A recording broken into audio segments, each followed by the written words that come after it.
Hi friends, எல்லாருக்கும் வணக்கங்க. இன்னைக்கு பார்க்கக்கூடிய வீடியோ எதை பத்தின ஒரு விஷயம் அப்படின்னு பார்த்தீங்கன்னா, எல்பிஜி சிலிண்டர் வாங்க இது கட்டாயம் அப்படின்னு சொல்லிட்டு ஒரு விஷயம் நடைமுறைக்கு வந்திருக்குங்க. அதை பத்தி தாங்க பார்க்க போறோம். அதை பார்க்கறதுக்கு முன்னாடி நம்ம சேனல்ல சப்ஸ்கிரைப் பண்ணாதவங்க பண்ணிக்கோங்க. பக்கத்துல இருக்கிற பெல் சிம்பலையும் பிரஸ் பண்ணிக்கோங்க. வாங்க வீடியோக்குள்ள போகலாம். முன்னாடி எல்லாம் பாத்தீங்கன்னா கேஸ் டெலிவரி பண்றதுக்கு எந்த ஒரு ரூல்ஸ் அண்ட் ரெகுலேஷனுமே கிடையாதுங்க. நம்ம புக் பண்ணிட்ட உடனே அவங்க ஒரு வாரமோ இல்ல 2 நாள் பொறுத்தோ டெலிவரி பண்ணிடுவாங்க இல்லைங்களா. ஆனா இப்ப அப்படி கிடையாதுங்க. கேஸ் டெலிவரி பண்ணும் போது அவங்க ஓடிபி நம்பர் அப்படின்னு சொல்லிட்டு ஒரு விஷயத்த கேக்குறாங்க. ஓடிபி நம்பர் அப்படின்னா வேற ஒண்ணும் இல்லைங்க.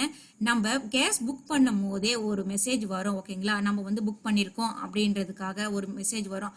அந்த மெசேஜ்ல ஓடிபி நம்பர் அப்படின்னு சொல்லிட்டு ஒன்னு கொடுத்துருப்பாங்க.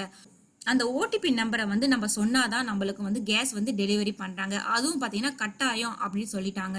ஓகேங்களா, இந்த ஓடிபி நம்பர் எதுக்கு கட்டாயம் அப்படின்னு சொல்லிட்டு ஒரு புதிய முறை நடைமுறைக்கு கொண்டு வந்தாங்க அப்படின்னு பாத்தீங்கன்னா, எரிவாயு சிலிண்டர் வாங்குறதுல நிறைய முறைகேடு நடந்துட்டு இருந்ததுங்க. இதை எல்லாத்தையும் தடுக்கிறதுக்காக தான் இந்த ஒரு முறையை கொண்டு வந்திருக்காங்க.